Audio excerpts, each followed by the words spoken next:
ሰላም አለይኩም ወራህመቱላሂ ወበረካቱ። የቻናሌ ቤተሰቦች እንደምን አደራችሁ? ዛሬ ቀናችሁን እንዴት ጀመራችሁት የሚል ጥያቄ ነው ያመጣሁላችሁ። ብዙ ጊዜ ስኬታማ ሰዎች ምን ያደርጋሉ ብለን እንጠይቃለን። እውነታው ግን ስኬት የሚጀመረው ከጠዋት አጀማመራችን ነው። ዛሬ እኔም የምጠቀምባቸውንና ስኬታማ ሴቶች የማይተኳቸውን 5 የጠዋት ልምዶች ላካፍላችሁ። አንደኛ፣ በምስጋና መጀመር። ይሄ ለኔ ትልቁ ሚስጥሬ ነው።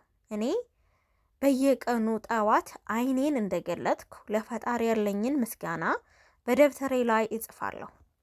አልሐምዱሊላህ ለሰጠኸኝ ጤና፣ አልሐምዱሊላህ ለሰጠኸኝ አዲስ ቀን እያልኩ እጽፋለሁ። ውስጤ በሰላም ይሞላል። እናንተም ይሄን የደብተር ልምድ ብትጀምሩት ቀናችሁ እንዴት እንደሚቀየር ትታዘባላችሁ። ሁለተኛ ውሃ መጠጣት። ጠዋት በባዶ ሆድ ውሃ መጠጣት ሰውነታችን ከውስጥ ያነቃቀዋል። ሶስተኛ ዱዓና ትኩረት። ያቀድነውን ስራ እንዲሳካ ዱዓ ማድረግና ዋና ዋና የምንሰራቸውን ነገሮች በአእምሯችን መደርደር። አራተኛ አልጋን ማንጠፍ። ይህ ትንሽ ሊመስል ይችላል፣ ግን የመጀመሪያውን ስራ በጥራት እንደጨረስን ስለሚሰማን ለቀጣዩ ስራ ጉልበት ይሆንናል።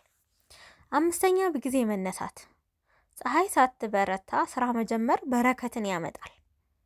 እህቶቼ፣ ስኬት ማለት በየቀኑ የምናደርጋቸው እነዚህ ትናንሽ ልምዶች ውጤት ማለት ነው። እናንተስ ምስጋናችሁን የምትጽፉበት ደብተር አላችሁን? ወይስ ደግሞ ጠዋት ስትነሱ መጀመሪያ ምን ታደርጋላችሁ? ኮሜንት ላይ ሀሳባችሁን አጋሩ። ኢክራም ነበርኩኝ። መልካም ውሎ ይሁንላችሁ። ባይ ባይ።